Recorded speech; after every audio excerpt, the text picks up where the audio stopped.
Halo pemirsa Goes Channel, saat ini saya sedang perjalanan menuju Bandar Udara Hang Nadiem, di mana kita akan ngobrol-ngobrol dengan Kepala Badan Usaha Bandar Udara ataupun Direktur BUBU Hang Nadiem.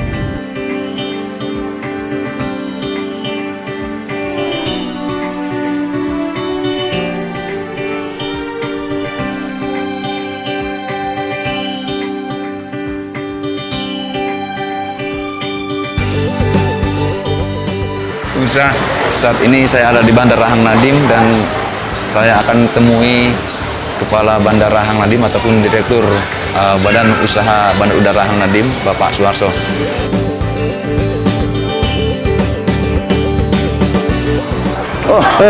Pak, selamat siang. Siap. Sehat, mau kemana? Pak? Iya, menjajah mau cari Bapak. Oh, siap. Ada yang bisa kita bantu ini? Siap.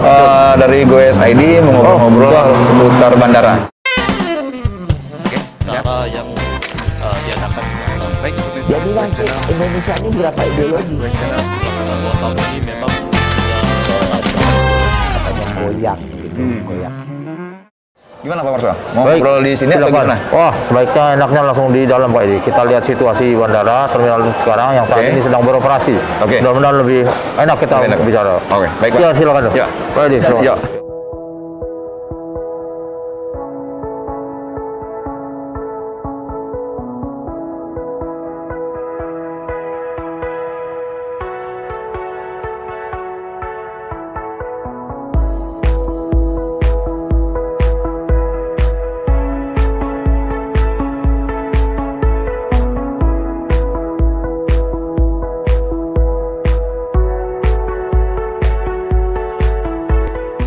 Halo pemirsa Goes ID, ketemu lagi dengan saya Hadis dalam program Ngobrol Everywhere Goes ID. Dan saat ini saya berada di Bandar Udara Internasional Hang Nadiem, Batam, dan sudah ditemenin sama Bapak Suharso atau Pak Haji Suharso.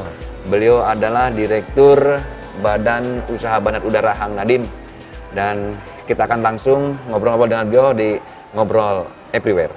memang Goyang gitu, goyang. Baik Pak Suharso, apa kabar? Baik sekali, baik. Makasih Sehat? Pak Adis. Alhamdulillah. Alhamdulillah pada hari ini kita sehat. Sibuk? Biasa. Biasa ya? Kerja rutin, masih kegiatan rutin. Oke. Siap, Pak Adis. Baik. Baik, pemirsa Goes Channel, sebagaimana yang kita ketahui, Batam disiapkan oleh pemerintah Republik Indonesia dulu di awal tahun 70-an untuk sebagai kawasan ekonomi dan industri, dan salah satu infrastruktur yang paling sangat dibutuhkan untuk kawasan support kawasan ini menjadi kawasan industri dan yang lain yaitu bandara. Dan bagaimana perkembangan Bandara Hang Nadiem ini dari mulai awal sampai dengan saat ini, saya akan langsung ngobrol dengan beliau. Gimana?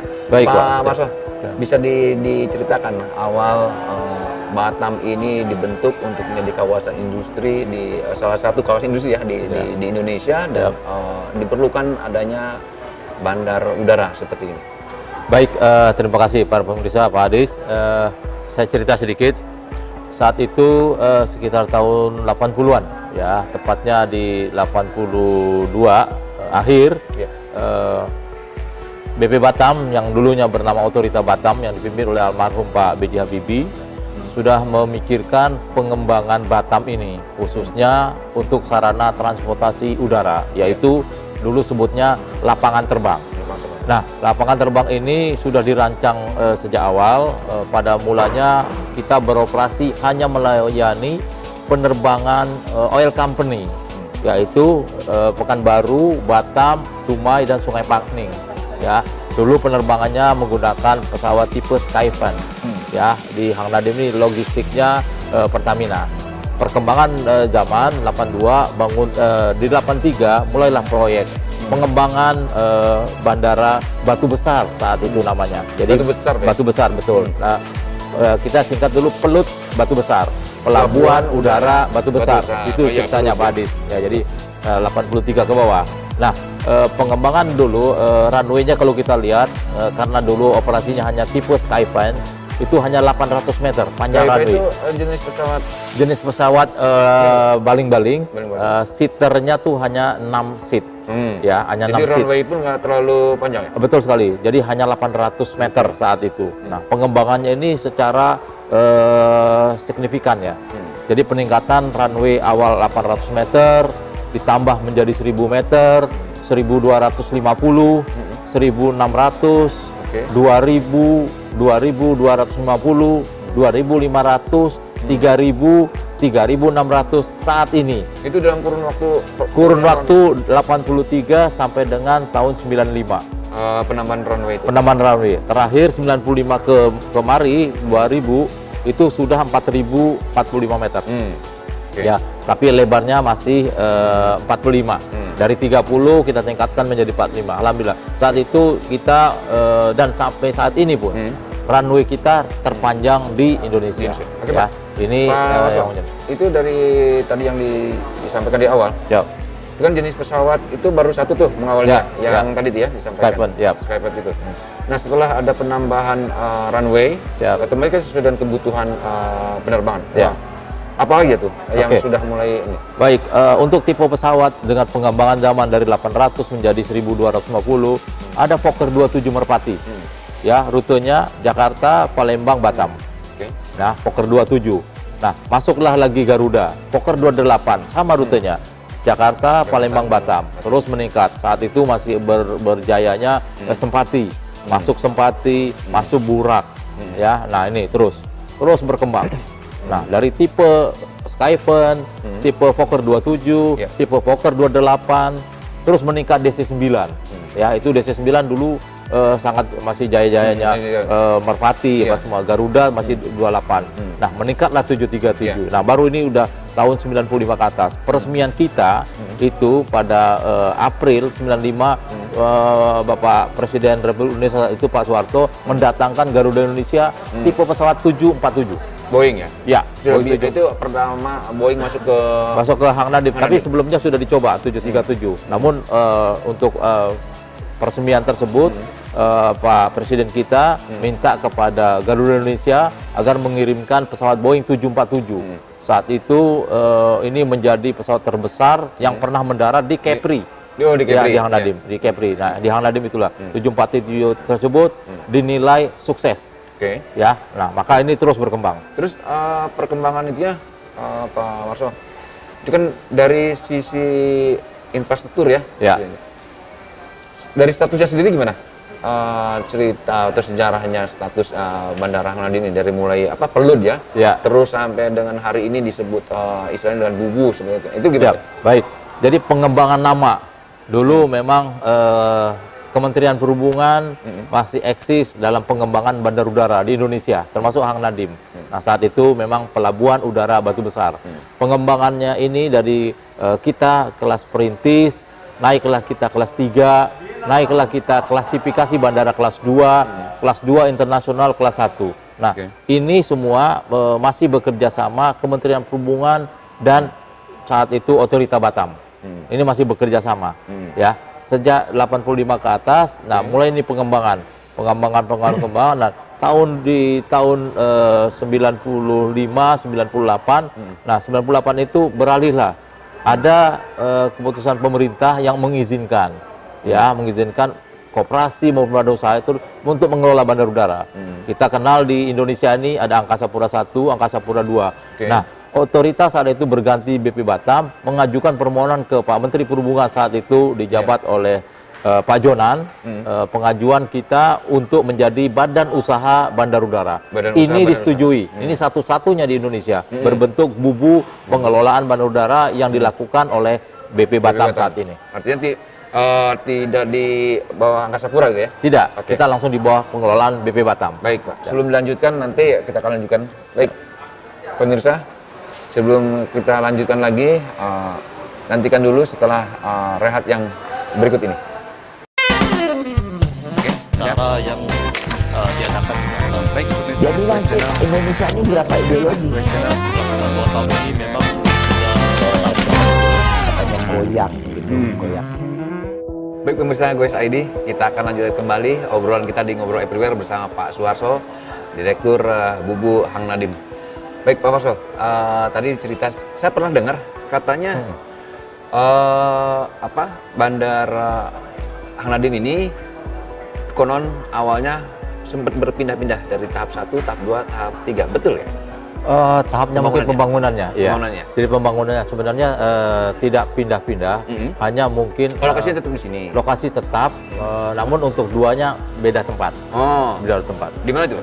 Jadi sekarang posisinya terminal berarti saat ini ini terminal 1 ini. Oh, terminal 1. Oh, nanti ke kanan. Ke kanan kalau sekarang lokasinya di Gudang Persero. Oh, yang nah, logistik sana. itu adalah untuk terminal 2. Sedangkan gudangnya sendiri kita pindah di sebelum Pertamina dari sini. Di sebelah sana. Ya, itu adalah untuk gudang. Sekarang sedang pembangunan epernya. Jadi betul ya, dari pembangunan pertama, kedua sama dan ini yang ketiganya. Ya, ini ketiga betul. Jadi pindah memang. Sebenarnya bukan pindah, cuman lokasi karena lebih besar, jadi melar gitu. Istilahnya. Memanjang ya? Betul memanjang sekali. Nah, Pak Warso, tadi di awal juga sempat sudah disampaikan oleh Bapak seiring dengan perkembangan dari infrastruktur, runway diperpanjang, terus status nama dan segala macam itu juga berubah. Itu sebagai bisa dikatakan sebagai gambaran indikator apa tuh bahwa ini memang betul-betul berkembang dan sangat dibutuhkan barang ini atau gimana? Jadi memang target pimpinan saat itu melihat pengembangan pengembangan bandar udara dan melihat letak Batam ini di antara Singapura, Malaysia dan lainnya, dan kita mempunyai lahan yang sangat mumpuni. Maka pemerintah terus mengembangkan bandara ini. Total lahan yang dipunyai oleh Bandara Hang Nadiem BP Batam ini 1.762 hektar. 1.700? Ya, 62 hektar. Saat ini sudah termasuk MRO Lion, itu baru kurang lebih 40%. Oh, baru 40% yang digunakan? Ya, jadi ada pengembangan yang sebenarnya ini sangat menjanjikan ke depan. Oke. Dan itu nanti akan kita obrolkan juga. Tapi sebelum ke sana Pak Warso, dengan perubahan status maupun tadi infrastruktur ini, perkembangan dari sisi pengguna jasa penerbangan, baik itu penumpang ataupun yang lainnya, bagaimana tuh? Dari itu? Baik, sebelum COVID sebelum COVID memang trennya naik terus. Kita pernah jaya-jayanya penumpang di Bandara Hang Nadiem itu tahun 87. Terminal ini sebenarnya didesain untuk kapasitas 5 juta penumpang setahun. Namun pada tahun 97 kita sudah 6.300.000 sekian. Tahun 97. Tahun 2017. Ya, 2017 itu sudah mencapai 6 juta lebih. Nah, inilah yang dasar ini pemerintah dalam hal ini BP Batam terpacu untuk meningkatkan kapasitas terminal. Nah, dengan rencananya tadi akan dibangun terminal 2. Terminal 2 ya? Ya, terminal 2 itu nanti kalau dari sisi ini terminal 2 itu apa membedakan antara terminal 2 harus dibangun terminal 2 dengan terminal 1 yang sekarang? Baik, jadi kalau kita melihat master plan yang ada, yang sudah dibuat oleh BP Batam, jadi apabila nanti dibangun terminal 2, terminal 1 ini kapasitasnya 5 juta, sekarang kemarin sudah 6 juta, terminal 2-nya rencana kapasitas 10 juta per tahun. 10 juta per tahun? Ya, bila ini proyek ini berhasil dikembangkan, terminal 2 nanti fokus kepada penumpang domestik. Sedangkan terminal saat ini, terminal 1, akan difokuskan pada penumpang internasional. Itu rencananya. Untuk yang satu, terminal satunya untuk internasional, terminal 2-nya untuk domestik. 2 itu untuk domestik. Siap. Domestik ini yang dari mulai awal sampai dengan hari ini seluruh flight ataupun rute semua domestik dari Batam ke seluruh Indonesia ada ya? Ya. Jadi untuk Sumatera semua kota sudah. Untuk Kalimantan kemarin pernah 2, Pontianak dan Balikpapan, sementara Balikpapan stop. Dan untuk Jawa sebagian besar kota-kota besar. Dan pernah juga kita rute Bali. Ya, untuk direct. Sementara ya direct, sementara di stop. Tapi via Jakarta ada, via Surabaya ada. Nah, ini hampir semua mencakupi Sumatera dan Pulau Jawa.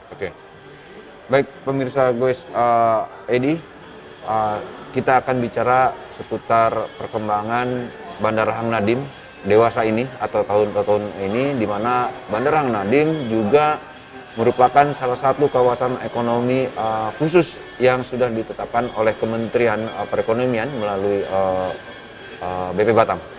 Setelah yang berikut ini. Oke, cara yang diadakan dengan baik Indonesia Jadi Quest langsung Channel. Indonesia ini berapa ideologi? Quest Channel selama 2 tahun ini memang Katanya goyang gitu, goyang. Baik pemirsa, kembali lagi bersama saya Haris Tanya dalam Ngobrol Everywhere bersama Pak Suharso. Dan sebagaimana tadi yang saya sampaikan, kita akan ngobrol-ngobrol terkait kondisi ataupun Bandara Halim di kaitannya dengan sebagai salah satu kawasan industri kawasan ekonomi khusus, kawasan ekonomi khusus di Batam. Namun sebelum ke sana, Pak Suharso, saya ini agak tertarik juga nih dengan Bapak ini. Berapa tahun Bapak memang berkarir di sini? Insya Allah pada Maret kemarin sebenarnya sudah 38 tahun lah. Saya bekerja dan tidak pernah dipindah keluar dari Badan Udara atau Bandara Hang Nadiem Batam ini. Dari tahun berapa? Di 82 September seingat saya. 8 tahun bulan September tahun 82. Oh, berarti udah dengan bulan ini ya? September. Siap. Nah, itu anu saya. Boleh memulai Bapak di Bandara? Baik, saat itu memang namanya dulu BPP Udara, Badan Pengusahaan Pelabuhan Udara, Otorita Batam. Ya, saat itu memang ada penerimaan besar-besaran, ya. Jadi bukan saja di BPP Udara, ada BPP Laut, BPP Udara, ada dulu kita sebutnya PLN. Dulu PLN masih milik Otorita Batam. Ya, jadi rumah sakit. PLTD ya? PLTD, ya. PLTD, rumah sakit, laut dan udara. Nah, jadi empat ini karena pengembangan Batam khususnya, Otorita Batam saat itu membuka lamaran, ya pada seluruh. Seingat saya memang saat itu hampir 100 orang, ya yang daftar. Dan salah satunya Bapak? Ya, salah satunya saya. Jadi yang lucunya lagi saat itu khusus untuk BPP Udara dibutuhkan kurang lebih 30 orang. Kami sudah di split itu. Hanya 11 orang yang di situ. Karena untuk BPP Udara itu tidak ada yang lain. Jadi dibutuhkan 30, kami yang lamar 11. Tentunya kita diterima semua. Saat itu. Itu pada 82. Ya, berkembanglah terus. Kita dulu kantornya di kantor Otorita lama di Sekupang. Ya, jadi setiap dulu lumayan jauh ya? Ya, seminggu sekali kami ke bandara. Dulu masih pelabuhan udara. Itu menggunakan truk. Itu berarti perekrutan itu setelahnya ada bandara ini udah ada ya? Sudah ada, tapi masih kecil. Masih kecil dikelola oleh Pertamina saat itu. Ya, Pertamina. Jadi kami berkantor di sana, setiap hari naik truk itu kemari.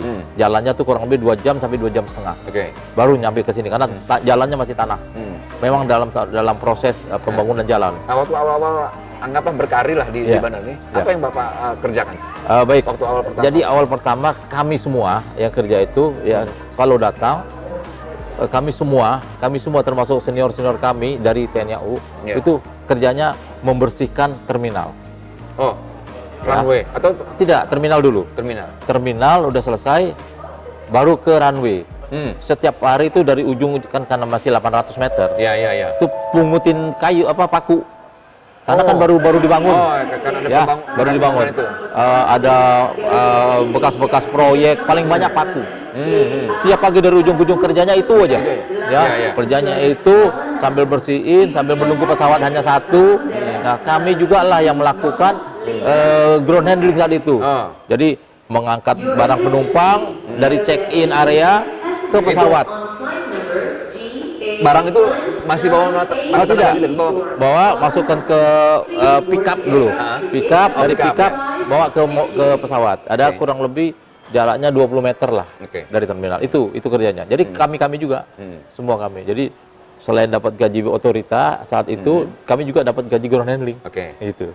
Setelah itu Pak, dari setelah itu. Nah, setelah itu terus berjalannya waktu ya, penerbangan nambah. Nah, ini baru mulai airline itu mencari wadah ground handling. Nah, kami hanya pengawasan.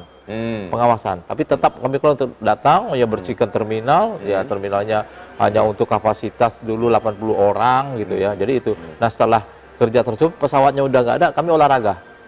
Poli-poli, pimpong-pimpong, Beraktivitas itu ya? beraktivitas. Nanti kami kembali Itu ke Sekupang sebelum jam kerja selesai. berakhir ya.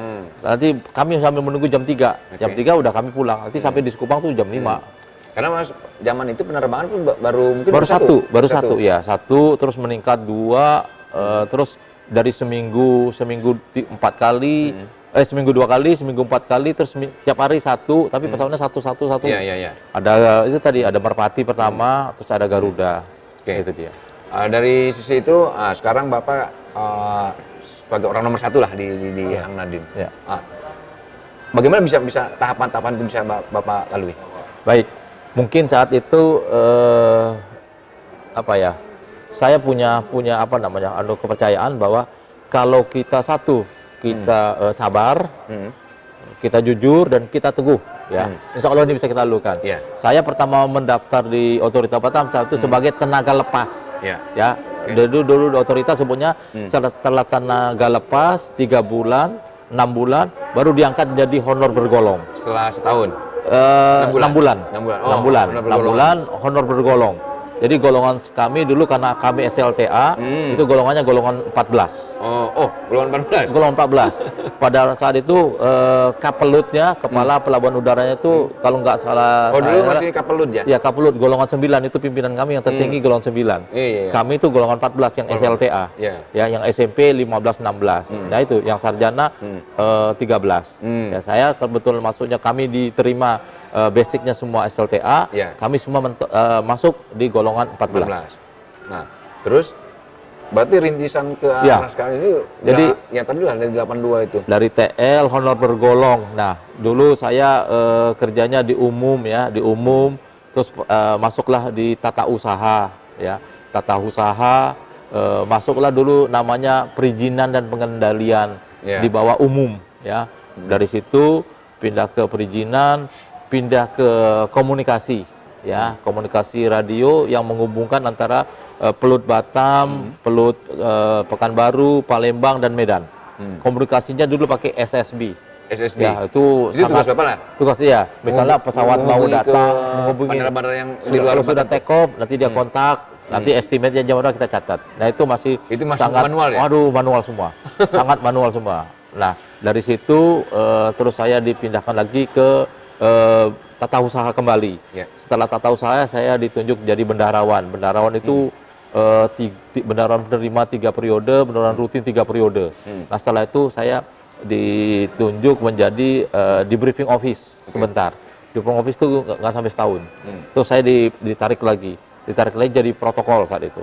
Nah, protokol saya menjalani di bandara ini kurang lebih 9 tahun.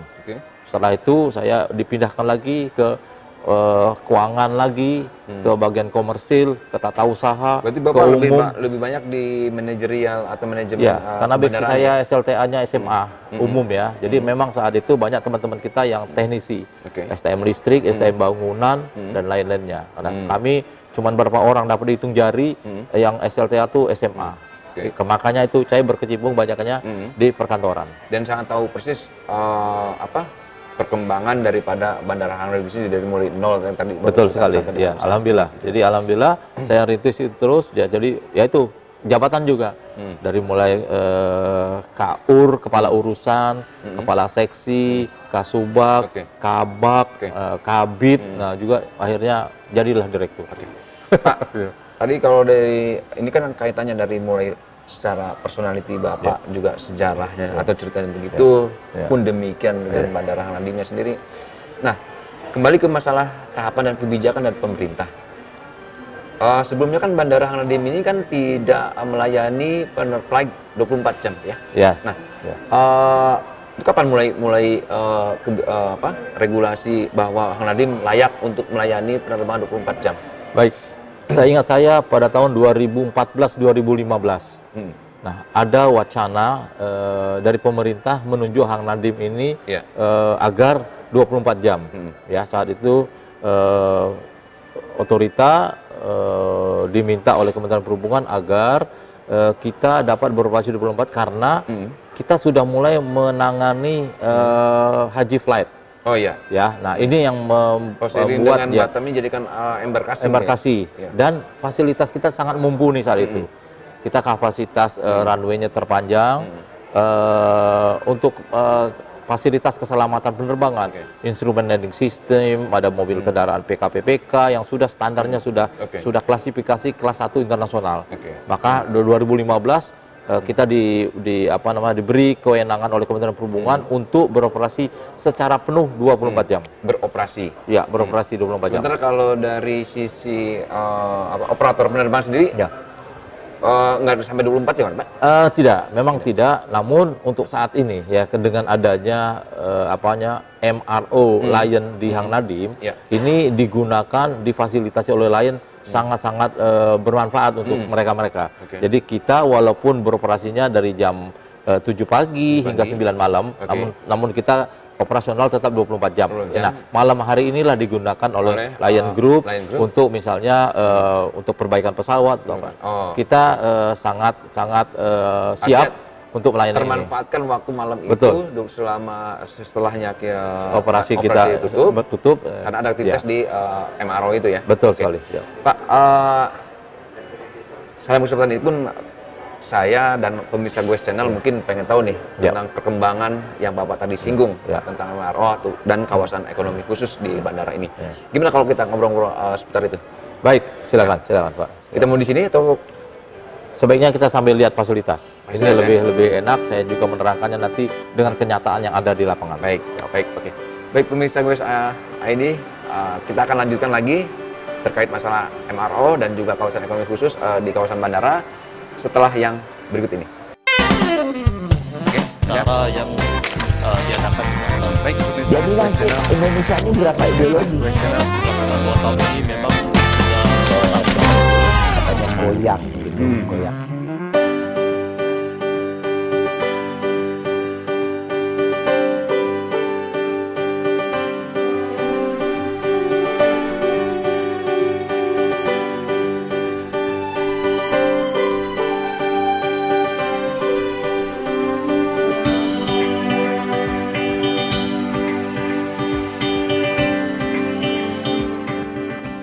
Oh ini ya, kalau untuk MRO-nya. MRO-nya kalau kita dari sini. Jadi ada fasilitas ground handling, ada cargo MRO-nya Lion. Nah, itu fasilitas kita yang nantinya akan dikembangkan.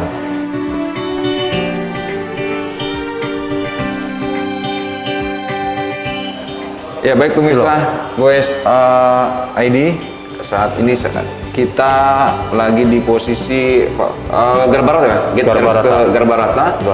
Dan kalau Anda lihat ke belakang di sanalah tempat MRO atau maintenance, repair dan overhaul Lion Group, Lion Air dan lain. Jadi bengkel-bengkel istilahnya bengkel pesawat Lion ada juga di Barahang Nadim ya. Jadi selama ini mungkin Lion Group itu melakukan reparasi atau bengkel itu di Jakarta Pak ya? Ya, Jakarta dan sebagian di Kalimantan. Di Kalimantan. Oke.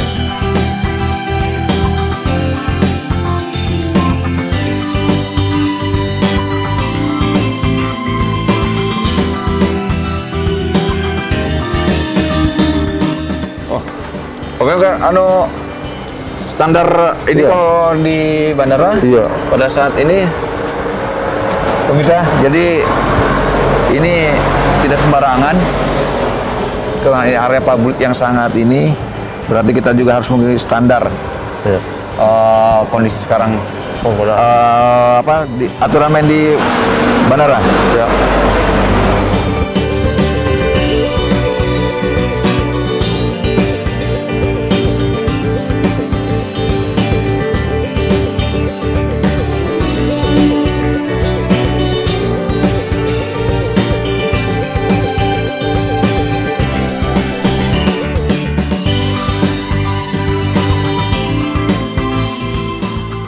Ya baik pemirsa Goes ID, kita akan melanjutkan sebagaimana tadi yang saya sampaikan di awal.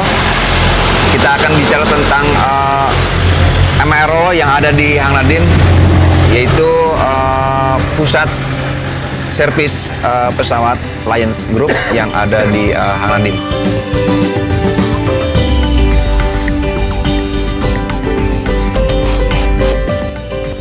Pak Warso, ini udah berapa lama MRO Lions Group yang ada di Hang Nadiem? Kurang lebih 5-8 tahun ya. 5-8 tahun ya. Sudah beroperasi di Hang Nadiem Batam. Nah, mungkin pemirsa gue channel pun belum tahu tentang MRO itu apa nih? Baik, MRO adalah satu fasilitas milik Lion Group, maintenance, repair, dan overhaul. Ya, jadi pengembangannya secara bertahap. Dari pertama hanya minta lahan 4 hektar, berkembang. Oke. 8 hektar, 12 hektar, 24. Ya, jadi minta terakhir ini 24 hektar. Padahal sekarang sudah mulai beroperasi, itu ada kurang lebih 4 hektar. Ini terus pengembangan. Dalam waktu dekat ini akan menjadi 24 hektar pengembangannya. Kalau menurut sepengetahuan Pak Warso sendiri, MRO Lions Group ini atau tempat servisnya pesawat lain ini selain di Hang Nadiem, dan memang kan Hang Nadiem kepilih, anggaplah suatu prestasi mungkin ya? Ya, betul. Jadi sebenarnya Lion Group sudah punya di Pulau Jawa, Jakarta, Cengkareng, dan ada juga di timur ya. Terakhir di Manado. Manado kita kurang tahu kenapa tidak terlaksana, tiba-tiba melirik Batam. Yaitu tadi karena fasilitas kita lahan yang masih cukup 1.762 hektar dan fasilitas di BP Batamnya itu sangat mudah untuk memperoleh lahan untuk kegiatan-kegiatan menunjang Batam maju lebih baik ke depan. Apa keuntungan yang bisa diambil dengan dijadikannya Hang Nadiem jadi MRO? Ya. Oh itu. Baik, informasi yang kami terima selain tadi fasilitas lahan yang sudah tersedia, kedua ini adalah lahan milik BP Batam, ketiga memang untuk tarif ya, menurut informasi yang kita terima lebih murah dan prosesnya sangat cepat. Ini yang mungkin membuat tertarik khususnya Lion Group memilih Hang Nadiem sebagai pusat MRO-nya di Indonesia Barat.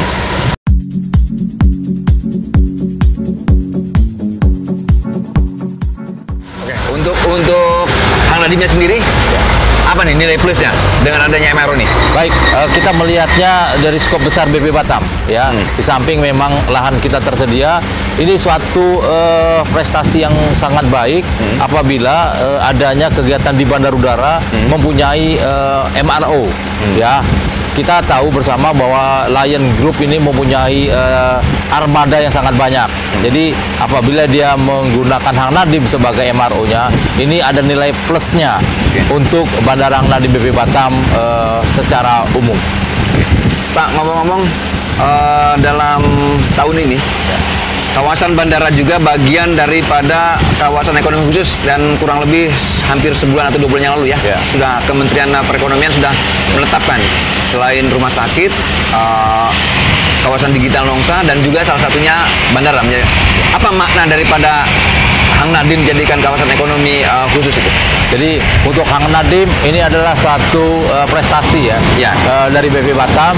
Ini adalah untuk mempermudah, khususnya tadi adanya MRO di Batam akan mempermudah kawasannya menjadi satu kawasan yang sangat berikat, khususnya di Bandara Hang Nadiem ya. Jadi ini adalah dapat menghubungkan antara Nongsa, Hang Nadiem, dan nantinya rumah sakit. Ini adalah satu daerah khusus yang ditunjuk oleh pemerintah sebagai daerah kawasan ekonomi yang sangat-sangat strategis. Oke Pak, dengan kawasan KEK itu kan kaitannya juga dengan masalah kepabeanan, terus juga mungkin ada beberapa pajak terus pengolahan barang yang notabene masuk kawasan, berarti kan ada semacam dibebaskan atau dilunakkan. Itu gimana cara dari sisi pengawasan, apa nggak nambah pekerjaan atau bagaimana? Sebenarnya tidak ya. Dari BP Batam kan sudah ada suatu badan yang mengurusi soal ini ya. Kita memang mengharapkan dengan ditunjuknya Hang Nadiem jadi KEK, nantinya MRO ini akan dipermudah ya untuk pajak masuk ya, bahan-bahan dari luar. Inilah yang membuat tadi nilai plus. Semoga ini dapat terus bertahan agar pengembangan MRO di Batam semakin eksis di kemudian harinya mungkin. Oke.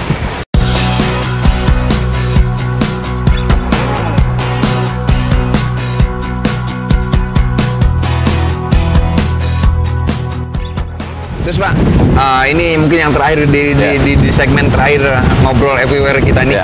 Saya dengar ada beberapa kebijakan dari bukan beberapa ya, ada kebijakan dari pemerintah, Kementerian Perhubungan yang akan menurunkan status ke bandara di Indonesia. Saya dengar seperti itu.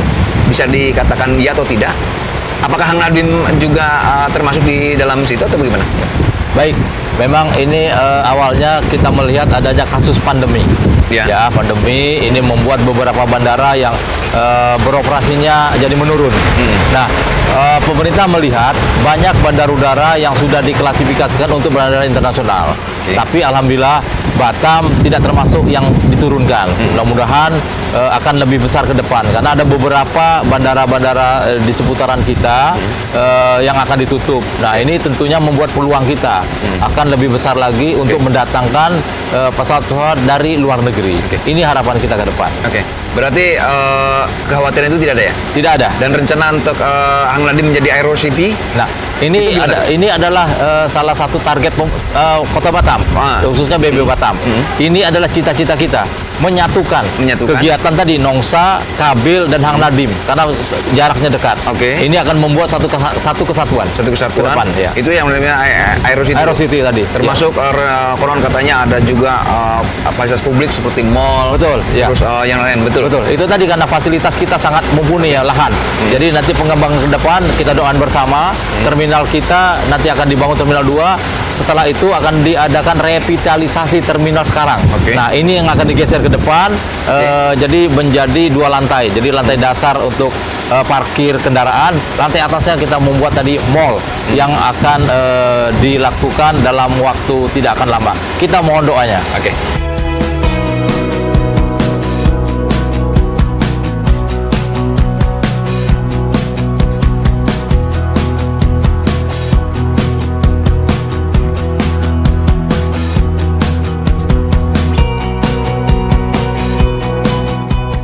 Oke Pak, di segmen terakhir mungkin ada sedikit yang ingin Bapak sampaikan, apakah harapan ataupun bagaimana untuk terutama para calon penumpang pengguna jasa Bandara Hang Nadiem ini. Baik, terima kasih. Kita tahu Bandara Hang Nadiem Batam ini adalah salah satu bandara milik kita semua, khususnya masyarakat Kepri. Mari kita sama-sama dorong, dan kami selaku pengelola Bandara Nadiem meminta masukan agar pengelolaan Bandara Nadiem ini lebih baik ke depan. Kami akan terus meningkatkan pelayanan demi kepuasan calon penumpang yang menggunakan jasa Bandara Hang Nadiem Batam ini. Bandara kita, bandara yang sudah bertaraf internasional, mempunyai fasilitas yang sangat-sangat baik dibanding bandara-bandara lain. Semoga harapan kami selaku pengelola Bandara Hang Nadiem BB Batam dapat terus menjadi kenyataan ke depan agar bandara kita ini dapat terus maju dan maju. Demikian. Baik pemirsa Goes ID, demikian tadi hampir kurang lebih cukup panjang juga kami atau saya ngobrol-ngobrol dengan Pak Warso sebagai Dirut Bubu Hang Nadiem di program Ngobrol Everywhere. Mudah-mudahan hasil daripada obrolan kami ada manfaat bagi Anda dan menjadikan inspirasi bagi Anda. Saksikan terus Ngobrol Everywhere di Goes Channel, Goes Indonesia. Sampai jumpa di episode yang selanjutnya.